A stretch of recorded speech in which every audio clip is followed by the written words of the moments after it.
Welcome to the Real Double Dose Channel broadcast station, focused on the real reels of real life, love, growth, and of course, elevation within all levels.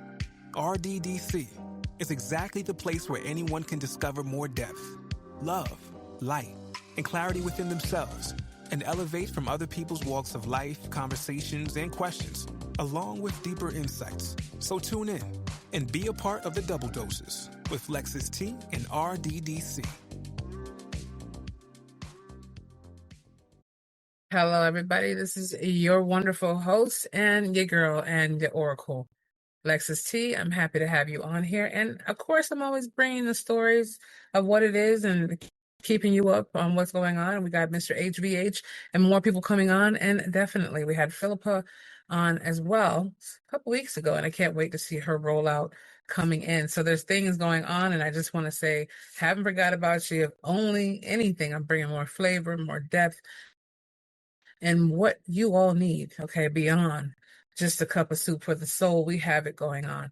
And I just want to say, serving up a slice of everyday life is what RDC is all about and beyond the spirit of what it is. And these stories given, and I'm sorry if they took a little while to get out, but, we have probably maybe over 1,000 different ones that want to come and be released over the last few years alone from our almost decade.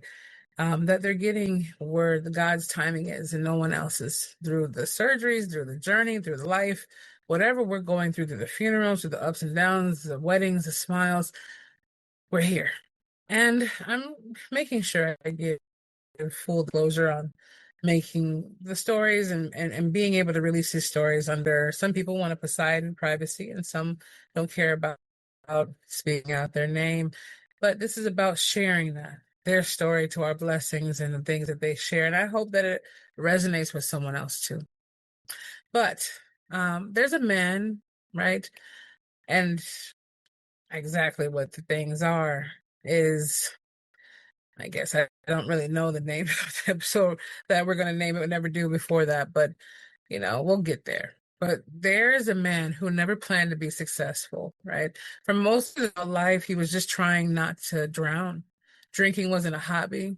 It was anesthesia, basically. And I've had quite a bit of that this past year with all the surgeries, but I'm just saying, numbs you out, completely gone.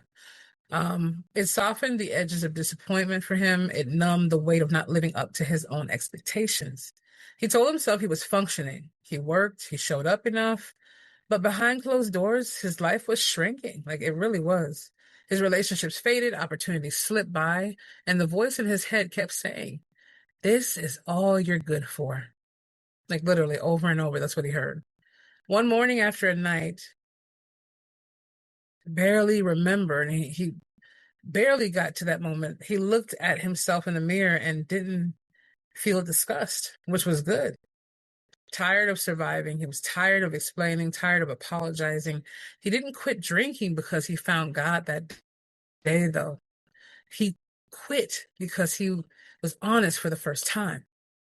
I can't keep doing this. That's what he told himself over and over. So the first weeks were brutal. No dopamine, no escape. No, hey, I can't wait to have a sip when I get off of work. And I've dealt with a lot of people, even my own journey, of those different things that just hold you down and hold you back. And we seem to make them our Christmas holiday. We seem to make them something we actually look forward to, like it's worthy of us and we're worthy of it. It's like the things that work against us and including ourselves are trying to keep us under that pushing of the current. So if we can just barely hold on enough to keep our breath, we won't realize there's a whole nother life outside trying to just survive, not being drowned. So just emotions he hadn't felt in years is what he had from the first weeks of it being, the no dopamine, no escape feeling. So to stay busy, he started selling random items online, things he owned, things he flipped, garage sales, different stuff, overall. It wasn't a business. It was distraction. He kept himself, what do they say? I don't mind is a devil's playground. Best believe it. Okay. It wasn't a business. It was distraction for him. So that's what I want to say. But something strange happened. So for the first time in a long time, he felt capable. He started waking up early, tracking numbers, learning platforms. Months passed. He wasn't just sober, everybody. He was clear. And clarity changes things. The small side hustle turned into real income turned into structure, structure turned into confidence. And one day he realized he wasn't just staying sober anymore. He was building something, not because he was chasing success, but because he stopped running from himself. Faith came later, quietly. That's when it comes. Not in a sermon, in gratitude. He realized God didn't wait for him to be perfect. God met him when he chose honesty. That's what it is. I can sit here and make every excuse like we all can in the world. But do I know that eating these processed and crazy foods tastes hella good most times? Absolutely. The sugar rush when you're used to it being in there without it being diluted, of course. Cookies and cakes and snacks and all this. And I'm not saying I get down like that, but I do have a chocolate bar kind of feeling, even though it's more on the natural side from a good store. It's still the point. Some hot fries if I want to eat those, or different things I know I shouldn't. It's just quick to eat, or a honey bun, anything. It could just be there. I'm like, man, there's a fridge full of sandia or watermelon. There's strawberries on there. There's fresh cherries. There's different stuff. And even though they taste good, the broccoli, zucchini, it tastes phenomenal, seasoned to perfection, cooked just right. It's like you still go for the other side.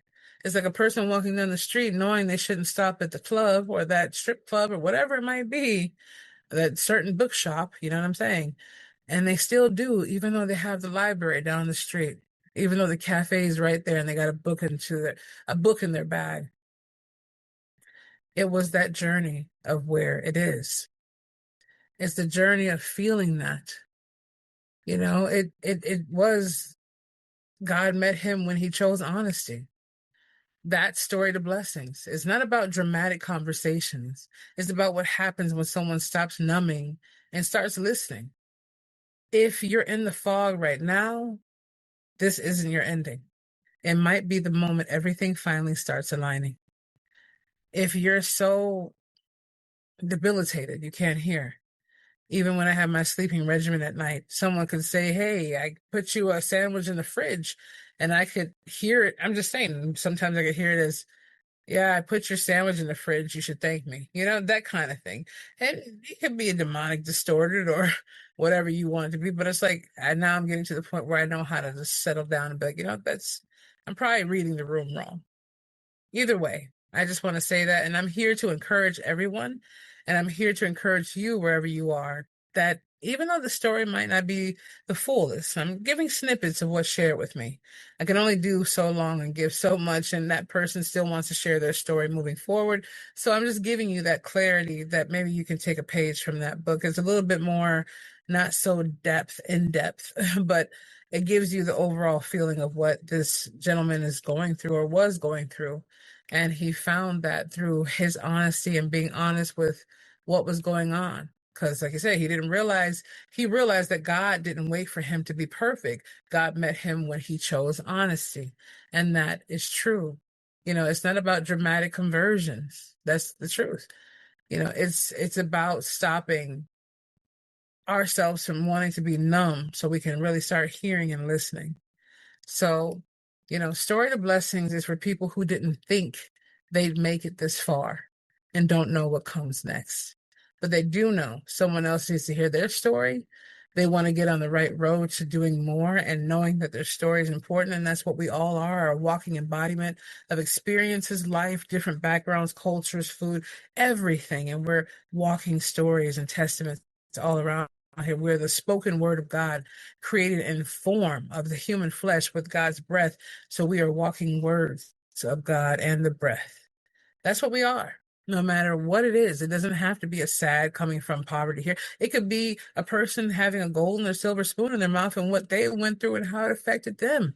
It could be to the point of where you're going for a bicycle ride and you found a rabbit on the side of the road and what it taught you.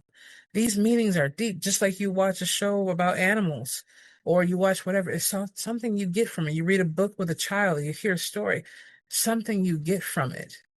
And it spreads and it shares all of its magnitude of what we are, magnified by God's love. So if this resonates, your story still has momentum. So don't forget us over at www.realdoubledosechannel.com.